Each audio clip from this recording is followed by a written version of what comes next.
Episode 94 of Gaming and BS, Random Encounters.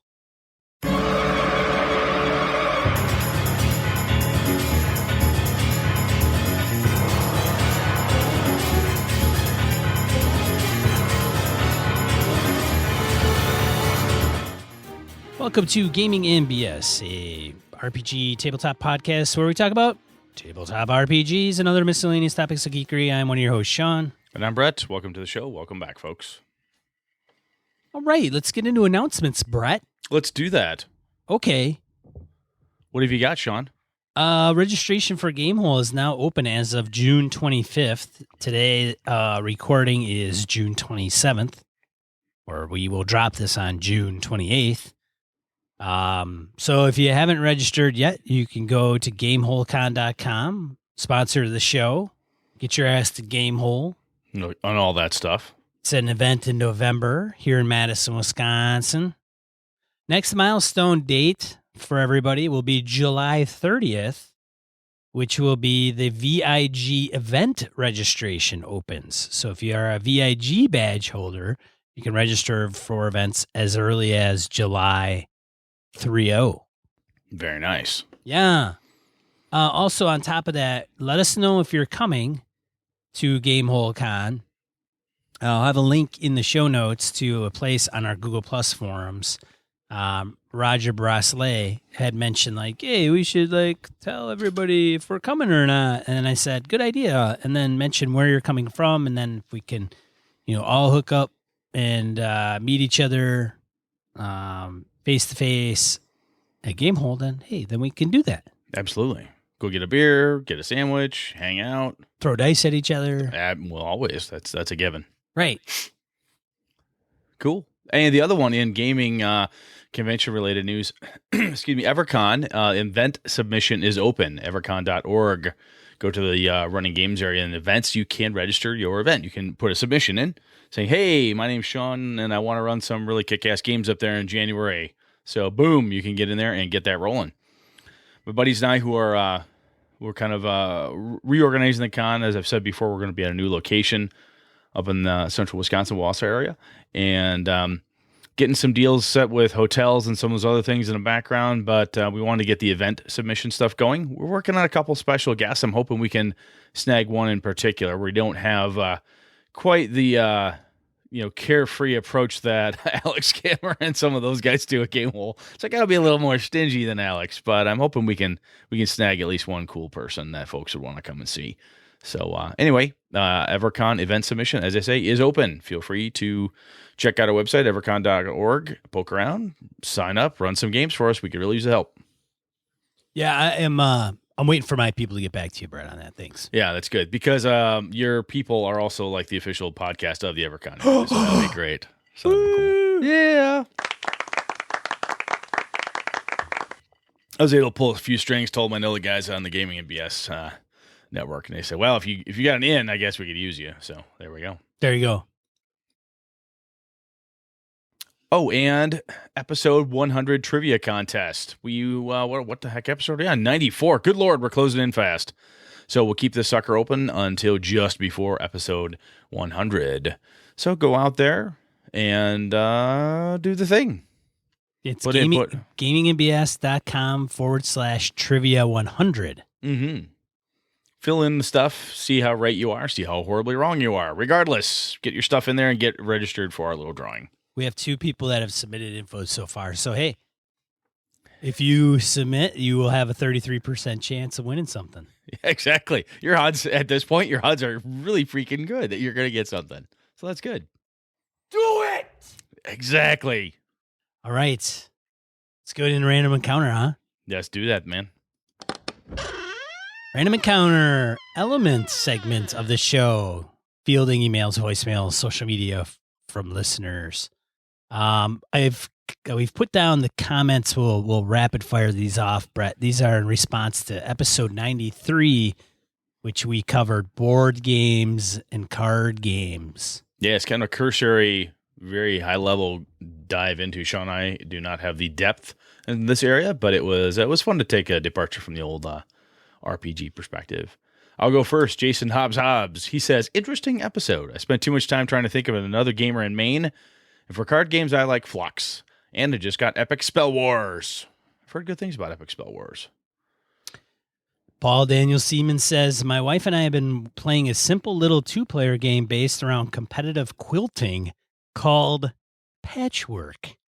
It's nice and short and doesn't tax our new parent brains more than necessary. Another game that I've played quite a bit this year is Space Alert. Holy cow. Talk about intense.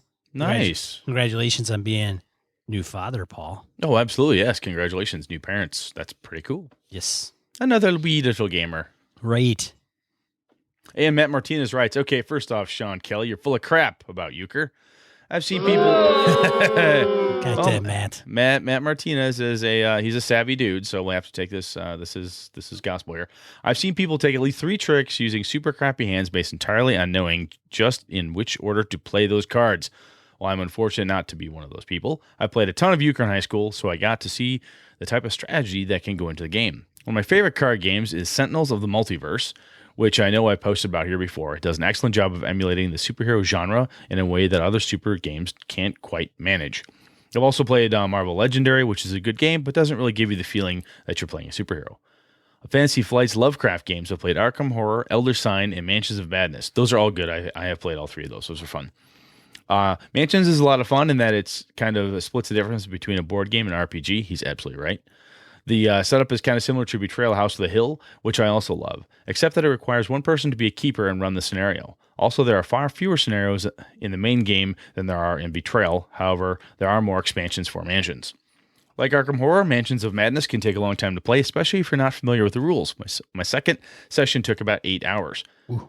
That's a fair time. That's no joke. And if you like Arkham Horror but want something a little shorter, I recommend A Touch of Evil. Well, it's not Lovecraftian in nature. It's far more akin to Tim Burton's Sleepy Hollow. The setup and gameplay are very similar. Out of curiosity, has anyone here played Thunderstone?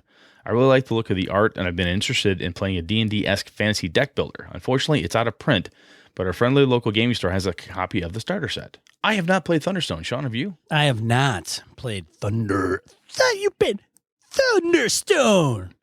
Oh, God. Dun, dun, dun, dun. Okay. Get some AC/DC guys over Yeah, here. right. Kick your ass. Next up. Jeff Rademacher. This is in my wheelhouse even more than RPGs I've found. Never been a sheep set or euchre guy, but you pull out a cribbage board and I'm all over it. 15-2, 15-4, 15-6, knobs, 7, pair for 8.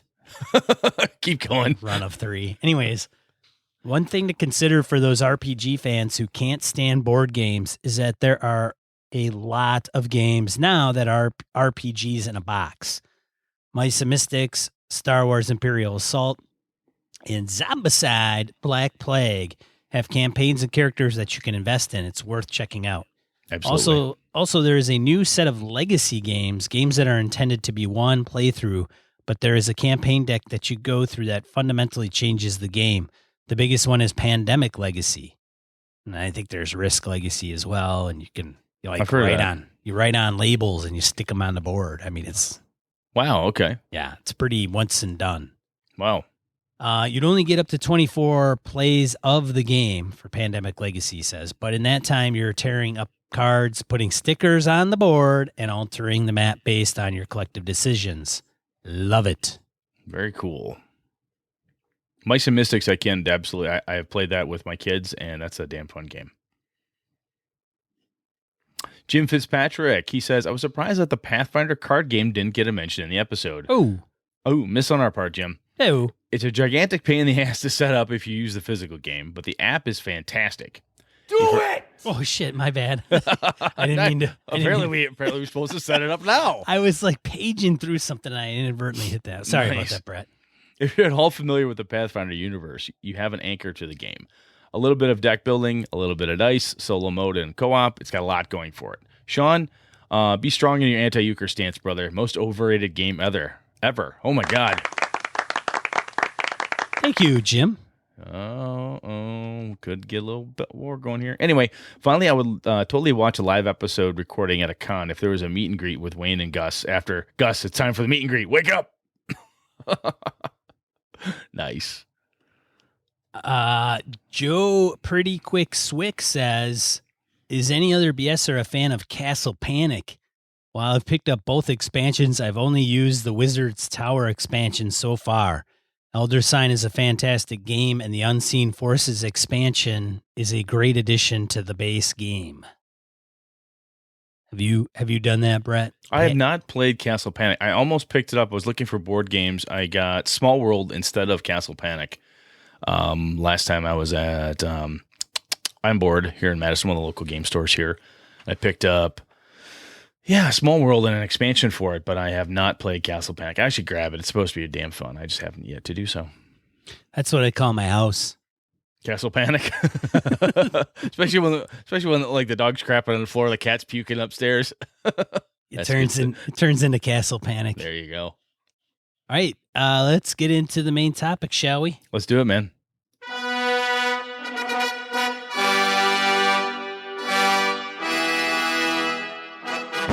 Random encounters. Yes. Which is not what we just went through, but a different thing. That's right. Not to be confused with a segment of the show where we talk about comments. Random encounters. We're actually talking about... I want to talk about random encounters in our RPGs, how we use them, do we use them, good versus bad way, and so forth. I'm looking at this. VC emailed us and mentioned this topic, and I was thinking about it, and I thought, this is one of those things that I kind of have a love-hate relationship for, at least I used to back in the OSR days when that's what I played a lot of. And honestly, odd enough thing, Sean, your wife had a little fender bender not that long ago, and that reminded me, I'm like, this is the type of random encounter that I like to throw into my modern games, is a mild car accident which inconveniences the heroes long enough that the bad guy gets away, or something like that. I've had characters have flat tires, people stealing cars, that have nothing to do with the plot at hand. But anyway, kind of getting ahead of myself. So Sean, if you're in one of Brett's modern RPGs, don't own a car. Don't own a car. Ride your bike or run everywhere. One of the classic quotes from Alpha in one of the games was, this other guy, Gary, was playing with us, and his vampire character had purchased a lot of things, physical money. He was I owned all this stuff. He had property and cash and so forth, and things were happening, and he was losing stuff left and right. He goes, my God, I spent all these points, and it's going away. And Alpha looked up, shook his head, and said, you never spend points on shit Brett can take. That was it. He's like, you only spend points on things he can't take without killing you. That was the wisdom from Alpha. Wise advice, that Alpha. It worked too, because Alpha would spend things on for him, and you never could take anything away from him. Anyway, Sean, what do you think about random encounters? Do you think is it kind of an OSR, fantasy thing only? What do you think about him? I do think it stems from the old school stuff. I mean, I think every...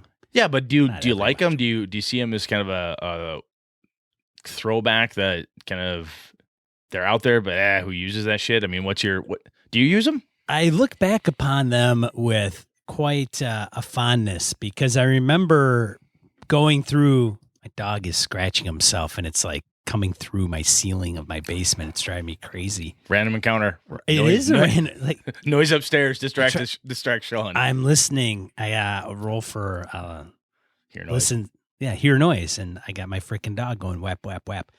I apologize. Anyways, I look back with some fondness about random encounters, because I remember as a kid we would be going through an adventure, typically a dungeon, probably. And we'd sit there, and if we took too much time to decide on something, the DM would roll for a random encounter. And it wasn't And there were charts for that shit too, right? You're look, you're on the third level of the dungeon. Troll. Ah! Yeah. Yeah. Yes. Which is so we would be dudes, we got to make a decision, or else a creature's going to come wandering down the hall. It wasn't because... we made a lot of noise. Maybe later when we figured out the game, hey, if you make noise, you will attract a monster. But it was because outside the game, we were screwing around or taking too much time. Oh, so that prompts the magic random encounter. Oh, the ethereal mummy that always hits and does maximum damage. Oh, great. Yeah, well, even in I was just reading, what is it, B1, Search of the Unknown, Oh, yeah. and you actually populate that module. Like it's an account. Like each room is like blah blah blah blah blah blah blah, and then it says monster, and you write in the monster. Yeah, it's designed to help you build dungeons and so forth. It's a maybe it's a tutorial. Yeah, it's probably not a random encounter based kind of scenario that is, but well, when I look back at the random encounters, the ones I couldn't stand, what would happen is that they were kind of fun for a while back in the day, and then someone would be like, "What the fuck is a beholder doing wandering around? Where's what? How'd this thing happen?" And then and this is, as you're growing up, you're trying to put some logic or reality into the game world, or at least a setting, and somebody's like, "Okay, why would this be here?" And finally, the DM would have to be like, "Look, it's just a random encounter. Let it go." I'm like, "Oh, fine," and then kind of left a taste in your mouth, like, "Yeah, these things should have a meaning."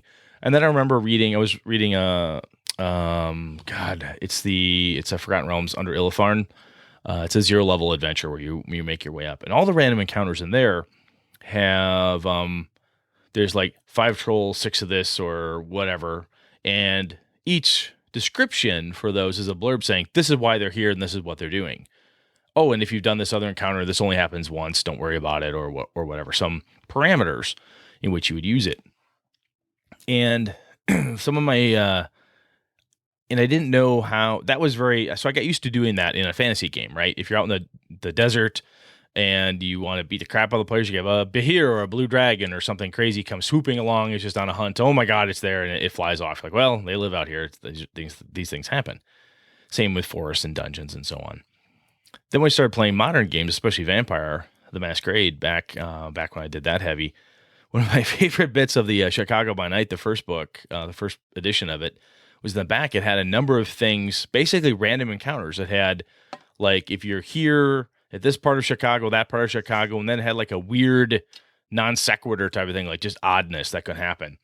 One of them was somebody would walk up and, hand the character a rose, mistaking them for somebody else. There's no connection to any plot or storyline. It's just a truly random thing that could happen that causes a kind of a pause or a hit. One of my favorite things I did to the girl I was dating at the time when she was playing Vampire, I had her Toreador. I had a group of people accidentally throughout the entire night session for 8 hours. She had water or some kind of liquid spilled on her constantly. And I decided it's just one of those days where you just constantly, you're like, up, spilled something again. We've all had that in real life. And I'm like, oh, she's just having a shitty day. She's going to get wet. And it turned out to be a lot of fun to do that type of thing. So those, to me, are the types of random encounters that they're either, I kind of break them down like this. I'm like, if they're happening, there's a reason they're happening. Like this dungeon where it's located, it would have a giant python somewhere in it because I happen to be in a swamp, in a jungle or something. Or I'm in the forest and there's a goblin tribe in the forest, therefore I could have a goblin random encounter. If it's a city game, city type stuff could happen, as I alluded to earlier. You could be driving down the street, you could have a mild fender bender, you could get pulled over for speeding. Some cop decides he's going to pull you over and try to shake you down for money. Hey, you got a broken tail, like smash, one of those types of things. Or somebody mistakes you for someone else. They come up and start talking to you. I've had that happen where someone came up and started talking to me at GaryCon this last year, swore that I was somebody else. I'm like, dude, not that person. Ned Ryerson? Not quite. Needle nose Ned? Not quite. So I like them, but I don't. To me, they tend to be a list of. They started out, I would make lists or pull different lists together and pick ones that I thought would be interesting. And I started doing that much more than I ever really did the random die roll, because I'd roll it and go, I don't want bugbears, boring. Oh, this sounds more interesting. And then once I started realizing that I was constantly re-rolling on the rolling table, I'm like, what the fuck am I rolling for? I'll just pick what I think is cool and I'll go with that. Hey, I applaud that move. Sounds pretty railroady to me. Brett doesn't want to pick his shit because it's like, well, that's it. Roll. It's like this. That's boring. That's boring. I don't like that one. That's not dangerous enough. Oh, that's there it. We go. That'll work. Exactly. And then at a certain point, excuse me, like, fine, fuck it. It's a beholder. Yeah, because that's what I need. I think I think though that having some of that randomness, if it, like I said, Kat's character getting wet, like somebody spilled water on here, someone spilled wine on here, someone bumped into her and dumped a beer on her in a tavern or in a bar, excuse me. This shit happens. And there's a weirdness of saying, that happens in real life, and that weird little inconsequential event made the world feel more real. And then if you're playing a game and you're in a certain area and you're accosted by a press gang or goblins or trolls or what have you, and that's there's a reason they're there, that also helps make the world feel more real. And I think that there's something to that when the players don't know what to do. It's kind of that that statement of ninjas burst through the door, right? Something has to happen. It doesn't have to be simply to punish people, but something happens. There's a conversation, it's dragging, it's lagging, something's not quite working. You don't have to shoot someone in the head, but you can have somebody nearby you get shot because it was, some other altercation in a bar, gunshots go off. It's nothing to do with your characters, but now you've got to deal with it because suddenly there's a fracas. Okay. So Sean, what do you think about all this? How do you do random encounters? Do you do random encounters? Are there random encounters on the train, or is it just scenery that goes by? Oh, the train. I think it is. I don't use them very often nowadays because I think they're kind of, like I said, more. They're definitely more prominent in the original AD&D times, worlds, modules. Back in our day, when the games were simple and easy. That's right. They had the tables and all the damn modules where you would roll from random encounter, or even just the monster manual had like the percentages of them appearing. I think that's what it was called. Percent in lair, where if you encounter the creature, there's a certain chance that's actually in its lair versus wandering. Right. The DMG and different areas all had, you're in the swamp, you should roll on this chart. You're in the forest or mountains, it would roll on this chart. I like them. I don't know if I used them in the Star Wars game or not. I think did I have anybody like bump? I did it. Did I have somebody bump into somebody here or there? Probably. Oh, yeah. I like them. I like them if they make somewhat sense. I think you do have to. It's funny. I kid about the party that we had would kind of screw around and not decide on what to do, and then the DM would just launch a random encounter. But at the same time, it's kind of like, well, they're really not doing anything. I'm going to prompt or push the situation into them having to do something. And guess what? It's going to be something wandering down the hall, or it's going to be some goofy lost tourist that wanders up to the party like they know them. See, though, that type of random encounter is honestly my favorite, like from just to getting things moving and changing perspectives.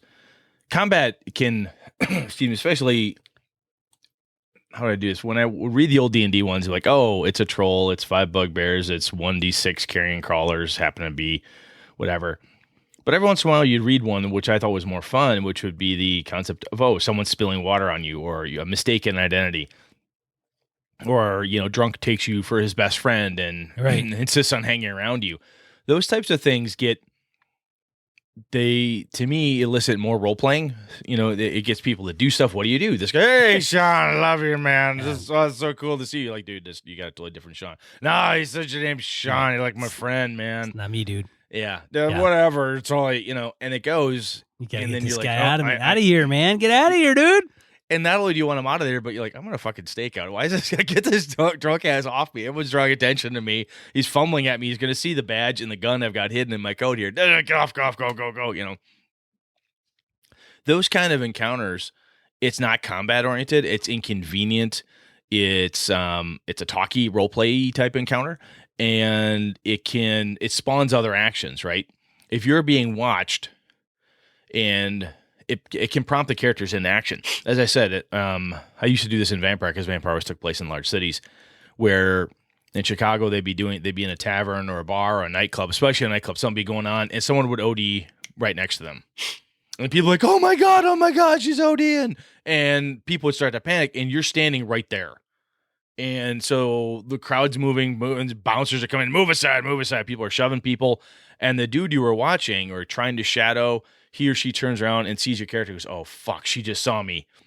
And then it causes action. Instead of just sitting there in the thing for 2-3 hours, what do? I'm still watching. Do something. The character's in the nightclub waiting for action. Either the NPC is going to give them a clue of some sort. And if they're not actively getting the clue, they're passively doing it. If I have that kind of a random non-combat based encounter happen, it forces action. Either the player character needs to move away from the weird social event that's happening, or the NPC sees the social event, goes, fuck, I'm out of here, and starts to move or acts differently, or they suddenly feel threatened and a gunfight breaks out, and then your player's like, oh crap, I gotta do something. That makes the action happen to me. And I do the same thing in dungeons. Even, you encounter a lone goblin, and the lone goblin's hungry. He's looking for food. And mistakenly identifies you and is hammered.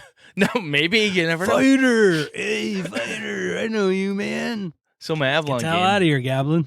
So my Avalon game, my buddy Lenny is mucking around in the sewers trying to find a secret passage from this tavern he bought to another one. And he finds this goblin roaming around through the dungeon. The goblin's terrified. He's like, whoa, I just want to know something. And the goblin promises he'll get him where he needs to go as long as he gets him a pie. And he's like, a pie? Yes, I want a pie. Never trust an adventurer. Never, because they got your number on their sword. Exactly. Well, Lenny fetches a goblin a pie, and then he, through this weird little I just thought it'd be quirky and kind of cute. There's a goblin, he wants a pie. He gives him a meat pie. The goblin's happy as hell. Helps him out. And now the goblin keeps coming back to the inn and like knocking on the trap door in his office going, more pie? I know more stuff. He's constantly pestering him for pie and things. Well, that's why you never feed the goblin. It's like you never feed a cat. They'll come around your door So all the keep time. Coming. Yeah. But that was a random encounter that blossomed into something else. And I think depending how the role-playing opportunity pans out, you can find out that, wow, I had the bartender act a certain way just to be kind of gruff and rude because I thought it'd be kind of a cute little social random encounter that he doesn't like dwarves for some reason. That's the random encounter. And then for some reason, Sean, playing the dwarf, decides, no, I've got a mission to make this guy like me. And like, okay, suddenly the bartender's a guy. Those things happen. I think that's cool. Lenny's character and the goblin are dating. No, they're not dating, but they have a very close relationship. Well, they haven't taken it to that level yet. It's still early yet. Very early. Yeah. Now, that said, though, I do think that the combat random encounter does absolutely have its uses. It's that classic kicking, ninjas burst in the door. You're somewhere, you're talking. If you want to ratchet up tension, have the sniper on the roof miss you, but kill the homeless guy on the street. Or while you're talking to the cop, the bad guy misses you and shoots the cop in the arm. Or, or the mage gets fried. Sometimes it's just that close and kind of like, oh my God, that was meant for me. And it's quote unquote just an NPC, but you waste that individual and then the player character's like, fuck. And then they start moving. They got to do something because, shots fired. They got to figure this out. So I think that the combat random encounter still has a lot of validity. I don't like the pure randomness of it. It has to feel random, but it's not really random. Right. It's, you know what I mean? I just have this I just envision this scenario where it's like, hey, you hear something, it's coming down the hallway. And then as soon as you vaporize that thing, it's like, oh, you hear something. It's coming down the hallway. Coming down the hallway. And one after the other, it's just this one thing that keeps, random encounter every time. Oh, roll. Oh. You hear something. Have you saved the princess yet? No. No reason. There's a friggin' XP machine in this hallway, man. We just keep making noise on this corner and everything just keeps rolling. So the other thing I think with I was kind of alluding to it with the goblin who wants pie, is you can develop side quests through random encounters. It's almost a piece from the video game world, if you will, where my oldest boy still plays Skyrim quite a bit, and he'll roam around trying to talk to everybody he can, just trying to get quests because he wants to do shit, right? Which is what you do. And when you're a hero, if you're playing a D&D or even a sci-fi game or a superheroes game, when you are a hero, you'll be accosted and bothered by people, conceivably, who want you to do stuff for them. And how many times can you put off the person who wants you to save their wife or their daughter, or really needs this thing done, or really wants to be your sidekick before something starts to happen, right? So it's a random thing that I throw it out there, say, hey, this will be fun. This kid wants to be taking a pitch from the Disney movie, The Incredibles. This kid wants to be your sidekick, Mr. Incredible. And Sean's like, yeah, whatever, kid, go away. It made a cute random encounter. I'm like, it was kind of fun the way Sean dealt with, Snot-Nose Jr. So, hey, guess what? Snot-Nose Jr.'s back. Mr. Incredible, I want to be your sidekick again. He's like, dude, enough with that. And then do I turn Snot-Nose Jr. into a supervillain at some point? They're like, oh my God, little bastard's a supervillain. Well, that just shows you that if you run into that type of situation, you got to kill that kid. Just waste the kid. If an NPC, if you have a random encounter more than once, it's a plot by the game master, kill it. That's right. That's what we've learned from that. Because it will not come back to bite you in the ass if you kill it. Unless, of course, it has vengeful siblings, or... Which, of course, it does. Well, that's true. So never mind. It doesn't matter what you do, right? It doesn't matter, Brett. Does it? Doesn't? Matter. No, it doesn't. There we go. Doesn't matter. So, Sean, seriously though, when you're playing D&D or a game, because you run more modules and stock adventures like that, do you look at, when you see the random encounter tables or ideas and so forth, do you pick the ones that you think would be the most fun based on how the players are going, or do you roll randomly? What's your preference? I do like to pick to make it. Some random encounter tables are very, here's a list of monsters. Roll. Which is fine. It doesn't matter then, really. But if it is kind of a cooler table that produces different dynamics from one result to the next, then I would probably pick if I had a choice. I might do the DM roll or GM roll, see what comes up, and if it's good, great. If it isn't, then a re-roll, which is just picking anyway. But I'm kind of letting the dice somewhat pick.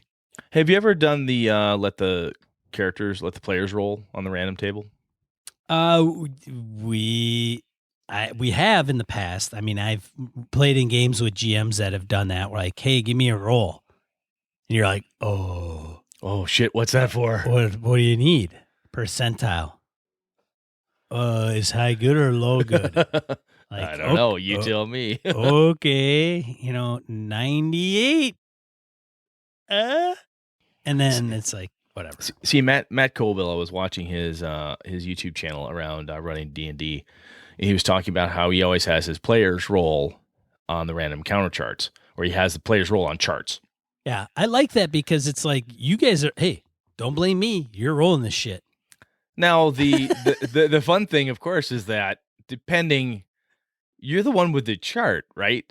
So well, Brett rolls a 12. Brett rolls a 12, and Sean's like, I don't fucking care. The Sean train's going, baby. Guess what? It's bugbears. I don't give a fuck what you roll, man. It's like, bugbears. That is the key, right? That's the illusion of players having illusion of randomness, illusion of control. That's right. That's what the game is about, Brett. I know. It's about thinking the players are doing what they actually want to do, but they're not. See, the cool thing though is even if you pick, instead of having the players roll, if you're paying attention to what the characters are up to, what the players are looking for and so forth, and where they're at, where they're stationed, and the type of, if you have that character who has developed their bard as this flamboyant, very ostentatious, everybody knows who I am, I'm big on this, it's a great opportunity to use that. And, oh my God, you're Felix the Fine. You're the best bard in town. And then everybody freaking mobs you. Like, oh my God, like Gene Simmons walking on the street. Christ, someone noticed you, and there's people all over. So that itself can be the random encounter dipping into the character backgrounds, dipping into the world, the environment background. If you've been in this town for a while and you saved somebody and you have a mild bit of notoriety, I could see this in a Dungeon Crawl Classics, your DCC adventure. You're in a town, you've done some good, you've rescued a few people from some horrible monsters. Well, guess what? You're the people everyone comes to. You're the cleric. Yeah. You can do stuff. People come. Can you please bless my baby? Can you help my child? Can you my daughter is crippled. I need some help here. Those things aren't necessarily. I mean, that could happen during story or out of story, but you could be walking down the street trying to go talk to the mayor about something important and be accosted by this mother and father and their poor daughter who is paralyzed, and they want your help desperately, and you're a paladin. You're the paladin who did all this good. Why will you not help us? It's a role-playing random encounter, but tipping into the player characters' backgrounds and so forth, because as I say, the truth is at the table. And if that's something that they want to play with, you can use that in a random encounter format to pull out more about the characters. And I think I've done that in the past. I think that's a lot of fun. I can't wait to run my game at Gamehole, because that's the whole premise of the game. Random encounters, man. Just, You're what you're gonna do is instead of body laying in the trunk. Instead of laying on a map, you're gonna put down 5 tables and give everyone a die and say roll. You got a body in the trunk. Oh, you're heading to the desert to bury the body because you're a bunch of mobsters. What could possibly go wrong? Nice. It's like, such an easy one shot. Like, here we go. Again, the cool thing about that is, say if you came in there and you said, look, there's 20 things that could fucking go wrong. This is so cool. I got 20 really good ideas. That's right. And you're sitting down there and you got, Chris, Phil, Brett, and Kevin sit down and you're like, oh my God, Chris and Phil and Brett, they just said this thing and they giggled about it. Like, boy, wouldn't it be funny if X happened? And you're like, hey, guess what, guys? It's just like that, but blue. Oh, son of a bitch. Yeah. Again, I think if you pay attention to the players, when they're like, you know what, we got to be careful. This could happen. At a certain point, you're like, you know what? They're literally asking for it. Right. Done. Boom. Serve it up on a silver platter. And there's nothing wrong with that. The players make, oh God, we got to keep it quiet. You can't do that all the time, right? If every time they say, boy, I wish I had a pie, boom, there's a pie. Oh, I wish I had a, steak dinner. A steak dinner appears. That gets kind of boring.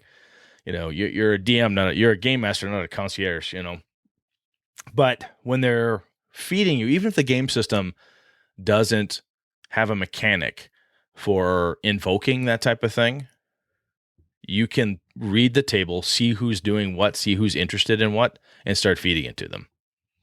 I think honestly, more adventures, whether they're homebrew or published, should incorporate a lot of those things. I think that it should be like, here's a Pathfinder campaign arc, blah, blah, blah. This is kind of the overarching story of this particular module. And I think when you get to a particular encounter, there should be, not all of them, but every once in a while, there should be an encounter with a random encounter piece to it. So what happens if you're going to meet with Baba Bushka in the, middle of the desert or the jungle or swamp or whatever that is, and you're going to negotiate with her? What could possibly go wrong? I don't know. I get it. Actually, this just dawned on me is that I think part of my journey to how I improv more at the table and so forth is through the use of random encounters. And I learned a lot of that stuff through my vampire game, picking through the back of that Chicago by Night book and saying, ooh, this would be cool. I'll do this random encounter to somebody tonight. And then laying it out there and seeing what they did with it. And sometimes it would distract the entire table for 6 hours. They would be digging into a thing that had nothing to do with anything. It was fun, though. And a random encounter, unless it is specifically tied to the storyline or the hook, it might not, but it's really cool. And the player's like, I really like that. I want to learn more about this quote unquote random thing that just happened. It feels like it was planned. I want to dig into a little bit more. And that was kind of a training wheel for me for a lot of the improv stuff I do now, is that I can have a random thing happen. If you guys react to it in a certain way, I guess is the best way to describe it. I'm like, oh, they like this. I'm going to go with it. And if they don't like it, I'll go back onto what I had already planned. I have something. I have a concept in my head 2 encounters later, I throw something differently, quote unquote, random at you, or something that seems like it would be fun, a piece in my head. Oh, wow. Sean and the guys and Chris and Phil and, Angela, they're really into that. Angela really liked it. Guess what I'm doing? I'm digging into it now. Now that might very well become a huge component to the plot line. And I'm going to weave that back into it because this random thing that I did or that I thought would be fun is how I develop the world and the adventure. I don't know if I just uncovered something in my own head how that works, but I think that's what I've been doing. I think.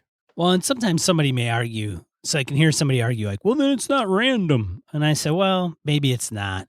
But I think that there could be something that comes up, and maybe it is random to the fact that whether or not it's triggered, right? So if you're, Baba Bushka's swamp, maybe it's something you've taken from somebody else.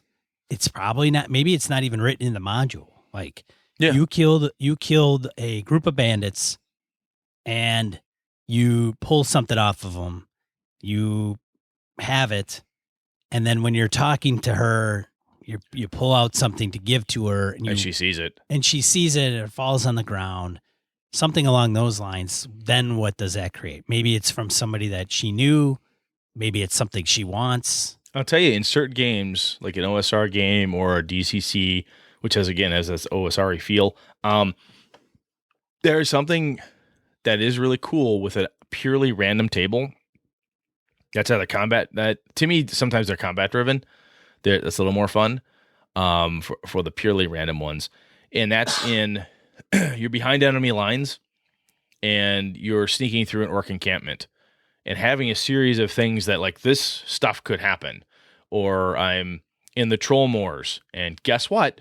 There's freaking troll. I told you guys there's trolls everywhere. Or I'm going to swim across the lake of deadly, vampiric piranhas. If you don't have a certain chance that a deadly vampiric piranha is going to come up, with the shrieking eels or whatever else happens, what's the point? So I think sometimes the pure random table from a combat perspective or a vicious encounter, helps to set the stage and the setting itself as well, right? If it's a troll, if this moor is well known to be infested with trolls, okay, you go in there. And if there isn't a chance that you're going to find a troll or a decent table that says, 1 through 5, troll, troll, troll, no troll, no troll. I mean, you should have a fairly good chance that you get fucked up by some trolls. And I think that itself can then help make it so that the players feel lucky when they get through it versus like, oh my God, I only got ambushed by 12 trolls that time. At least it wasn't 50 because fuck, how many times did we roll for God's sakes? There's something cool in that.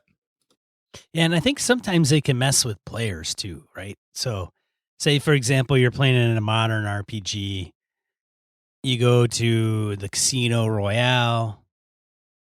You sit down at a table, play some blackjack or baccarat or whatever. The casino cocktail waitress pours a drink on you. Was it intentional? Was it not? Does the player think one way or the other? Especially based on the fact that you're in enemy territory. Right. Right. You snuck in. You're in the horrible necropolis of the undead lich, Nerul the Wanderer, and you're like, okay, I hope Nerul the Wanderer one of his minions don't find out I'm really not one of his, sycophantic followers. And somebody bumps into you and goes, hey, didn't I know you? And you're like, oh, fuck. And there's nothing else. It's nothing bad. It's just a pure case of mistaken identity. Right. Then we go to high school. Oh my God, this is great. You're a sycophantic follower of Nerul the Wanderer too. Oh, this is awesome, man. Let's go talk to him. Oh shit. Oh boy. Yeah. This isn't good. Cool. Anyway, Yeah. that's kind of what I wanted to talk about, man. You got anything else? No, I don't think so. I think we can move on. Let us know how you use random encounters if you do or not. Absolutely. I'd like to hear more about it. I know we've got plenty of OSR folks out there and other folks like Tim Jensen and others are into the small book games and other things. I'm curious how guys like Tim and others who play those types of games, how do they incorporate that? Do they incorporate it? Or do some of those newfangled systems, do they have mechanisms to handle it better? So it'd be kind of cool. Always up for learning. All right, die roll. 2 to 4 miscellaneous points of gaming or geekery we want to share with you. Brett's got a couple. I've got 3. I outdo Brett again this week. Brett, It happens. And we've got a couple from the listener pool. Exactly. So there is a robot in Russia, an artificially intelligent Russian robot that apparently has attempted to escape on its research lab on 2 separate occasions. Link out there in the show notes. This is one of those pieces that in a sci-fi game, a modern game, anything like that, it's just kind of I think Homunculus tries to escape or does something crazy. It's fun. And this is also, for no other reason, more evidence to Brett's theory that artificially intelligent robots should be destroyed on sight. So I think it's just more proof of that. So it's got to be something weird because let's face it. I mean, Russia. In Russia, the robots run from you? Is that what you're going to do? I don't know. Smirnoff thing? What are you doing? Dude, they make motorcycles that are built like from the 1930s to this modern day. Like, it's got to be some mad scientist thing going on over there. Clearly. Like, yeah. Well, that right there's your hook. Mad scientists making insanely necro-powered robots that are trying to flee back to the graveyard where their bodies are hidden. Yeah. Whatever. Somebody make something of that. All the pieces are there. Somebody make a plot. The next one I have is, let's see here. We have Puppetland. Puppetland is from Arc Dream Publishing. It's on sale. It's normally the PDF is $40. It's down to 20. It's cut in half on DriveThruRPG. Puppetland is the Punch and Judy, Army of Nutcrackers. It's all sorts of craziness. This is one of those weird games that I shouldn't necessarily say weird. It was kind of, I guess, when I think about the indie revolution of small book press and so forth, this was one of those kind of cutting edge games that Tynes did that I think is pretty freaking cool. So anyway, it's out there. I don't have a copy of it. I've heard about it and I've been kind of half looking for one every once in a while. I think I might go out and grab this one. But anyway, I want to tell people about it. So there we go. All right. Over to you, sir. Wargaming in the Classroom, an Odyssey. Article written by a professor at the Marine Corps War College. So if you are into war gaming, maybe, or the college, no, probably not that. It's a little thing that this individual had written as a blog entry that I thought would interest gamers. I'll tell you, man, I have, between you, Wayne, my buddy John, I've met more ex-military gamers, like from people in a certain background. I've actually met more ex-military gamers than than either ex or current IT people. Tons of gamers I've met are former military. Tons of them. Yeah. Yeah. It's something about being locked in a barracks with nothing else to do, maybe. I never gamed when I was in. Never? I never gamed when I was in. It was a period. It was the dark times. Those are the dark times. I knew guys. They walked right by me and they're like going to play D&D, and I kind of chuckled because it was something where I hadn't played in a long time, and I thought I just kind of got away from it. And I'm like, wow, I can't believe these guys are still playing. And then I thought, now I look back and go, what the fuck was I playing shit, for? Man, I should have been like, hey, dudes, can I get in on that? I don't know. It was weird. Anyways, Hellboy Game and Sourcebook Complete RPG from our buddy Steve. Did you know that was out there, Brett? Let me take a look. Did you not know? It says it's out of print, so I imagine it's probably old. Yes, it is old. I actually bought a copy of this from Wayne. Oh, did you really? Yeah, this is the GURPS. It's a GURPS powered version, is what you're talking about. No, I don't think I think it's its own RPG. I didn't know it was GURPS. It's not a GURPS supplement. Well, the link you have is to the Steve Jackson website. It's powered by GURPS. I have the book. Oh, well, it reads in the description where I didn't know. Because I was trying to figure out, is it a GURPS supplement or is it its own RPG? It's its own RPG. I have a copy of it, and it's a hard copy of it, but it is a powered by GURPS. I gotcha. It's fun. You've played it. I have not played, but it looks awesome. I like Hellboy, so I mean, right. I could easily get into it. And then number 3, All Rolled Up. So if you haven't seen All Rolled Up, it's this place that makes some RPG accessories. Like you can get this thing that you can put your dice in, your pencils, and then whatever, your index cards, and then it rolls up, and then you can tie it like a little scroll thingy. Yeah. So this one, they did a fold-up dice tray. Holy crap. It's a dice tray that's kind of made out of felt cloth, and then you kind of snap the ends together. It's got like a leather or full leather backing with some felt in the middle. Right. And then you snap the ends together to kind of raise up the edges, and that becomes your little folding dice tray you can have. So for those, if you have players, like I've had players, where I always get one person who seems to like have to they kind of eek when they roll their dice. They're kind of like scrunch up their shoulders, and they're like, well, if you play with my son Connor, you know what it's like to chase dice across the room. Oh, so he's one of those. He's one of those guys. It doesn't matter how gently he rolls it. I have a dice tower on the table specifically for him, because if he doesn't use the dice tower, the dice go everywhere. I don't know what the hell. It's not like he's throwing them with incredible force or something. Just if he picks up dice, they're going on the floor. Well, here's a solution for you, Brett. Yet another good solution. I like it. Yeah, and then we've got a couple others. That's what I got. Very nice. Hey, over to the listener stuff. Victor Wyatt called my attention to a previously unseen map by J.R.R. Tolkien of Middle-earth. So there's a little YouTube video out there. I guess it comes down to when Tolkien was first doing some publishing, hand-drawn maps and so forth of Middle-earth and how it would be used and how he further developed it. So I'm a Tolkien file at a certain level, and it's pretty cool. I like this type of thing. So thank you, Victor Wyatt, for calling our attention to that. Link, of course, in the show notes, and it's also out on our Google Plus community where Victor had posted it. So I don't think, just my opinion, Brett, I don't think you're a Tolkien file unless you know how to speak Elvish. You got me there. All right. So it's something to strive for. Next. I'm on it. Next is, excuse me, Michael Holland points out Mystics Mapping System Static Cling Maps for RPGs Kickstarter. We have, 14 days left as of this recording. So this is it's a vinyl static cling material to create high quality custom maps for tabletop role playing games. Got a link in the show notes. Go take a look at it. It looks kind of cool. I think they're not quite there yet. They've got a bit more to go. And anyway, take a look, see what you think about it. I think it looks pretty damn slick. So I figured we'd give these guys a little shout out. When you were a kid, Brett, did you ever play with those static cling little Yes, absolutely, man. scenery things you would put stupid things on all over? Yep, like absolutely. the Scooby-Doo ones or something? Scooby-Doo ones. Yeah, all those. Yeah. Yeah. If you're young and you don't know what those are, boy.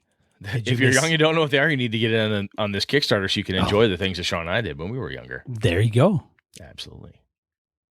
All right. Well, and we mentioned Gamehole earlier. They're sponsoring the show. Mm-hmm. We're involved with them. We've got some events running. What events are you running, Brett?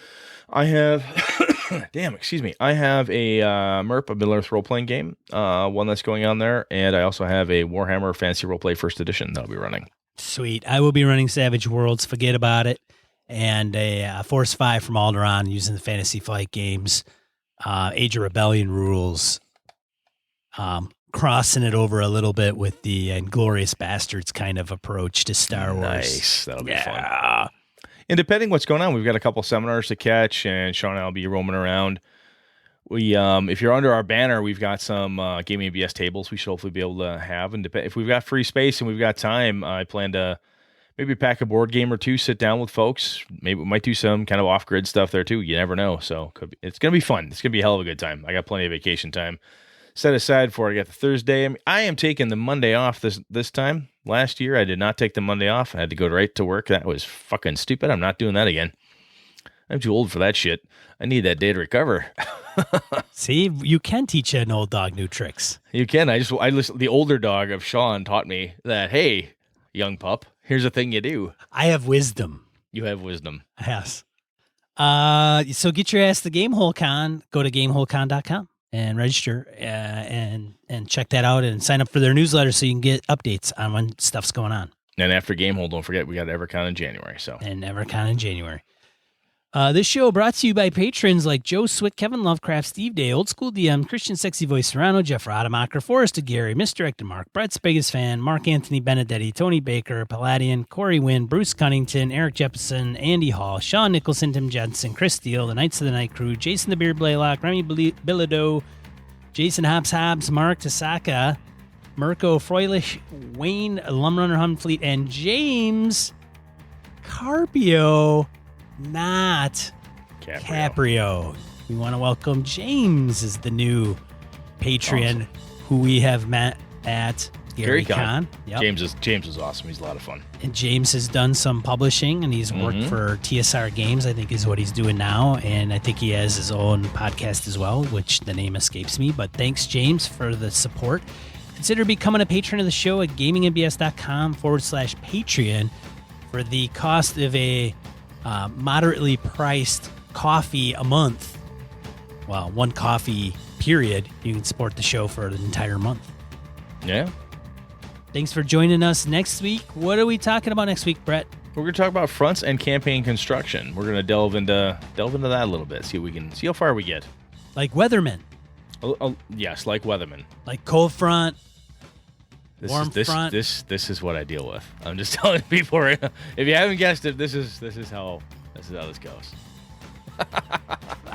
For Gaming NBS, I'm one of your hosts, Sean. And I'm Brett. Good night. Good game and all.